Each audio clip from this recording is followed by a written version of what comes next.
Mike and Bill and I set up Incisive Health in 2013, and we knew that we were really good at doing health policy and public affairs, but what we were not good at doing was IT. And none of us wanted to take on the IT function for a business that we hoped was going to grow and develop and bring on more employees. We knew that we were going to need someone to support us in making sure that the IT infrastructure that was underpinning the business just meant that we could get on with doing our job and doing the stuff that we did really well.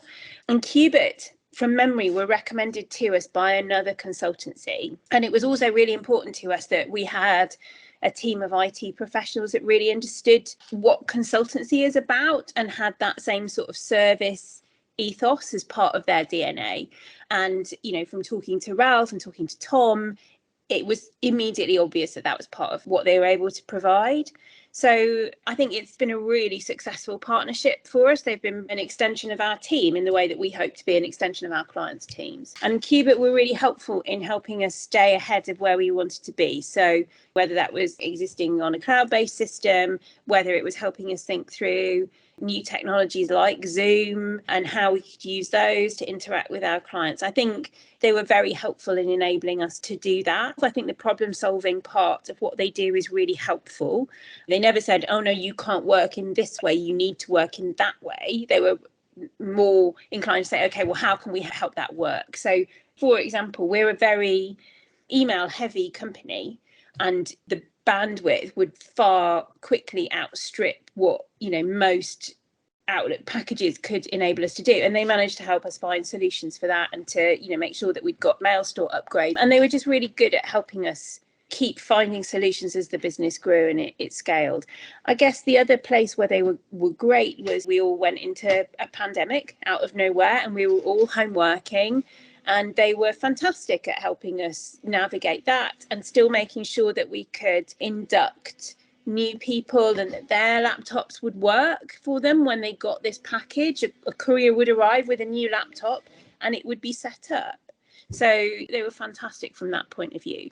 When we asked them to help us solve a problem, they were there to help us do that. And they came up with sensible solutions, everything from using our email better to coming up with Box as a mail, as a file storage system. Yeah, they were really helpful to us on that front.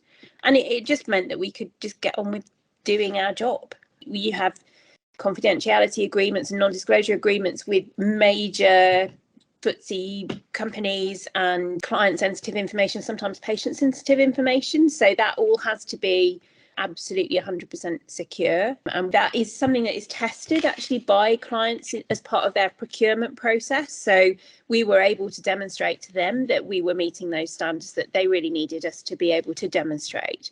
So yeah, that was absolutely crucial and something that we knew Cubit had got our backs and that they would be able to problem solve.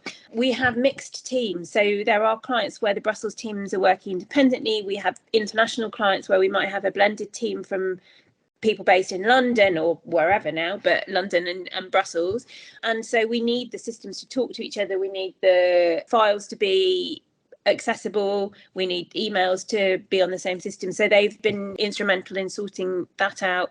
The same with making sure that people's computers were set up. They've been involved in doing that remotely as well. So yeah, this has been the same level of service, I would say, for both the London and the Brussels offices. I actually think humanity is a really good word. One of the things that I've always really liked about them is that you could call them with what you might feel is a dumb question, and they never made you feel like it was a dumb question. Solution is a good word for them because they do think about how they can make your life easier rather than harder and how they can sort something out. And sometimes, that requires a certain amount of tenacity. You might have really done something random to the computer that you've got no idea how you've done it. And you could have somebody on the phone with you for a couple of hours just sorting it out. And that was absolute brilliant. So I would say patience is probably another good word. They've just been brilliant. And I would just not hesitate to recommend them to anyone, particularly, I think, for starter, just understanding what it's like when you're building a business and how this can make something stand or fail, frankly.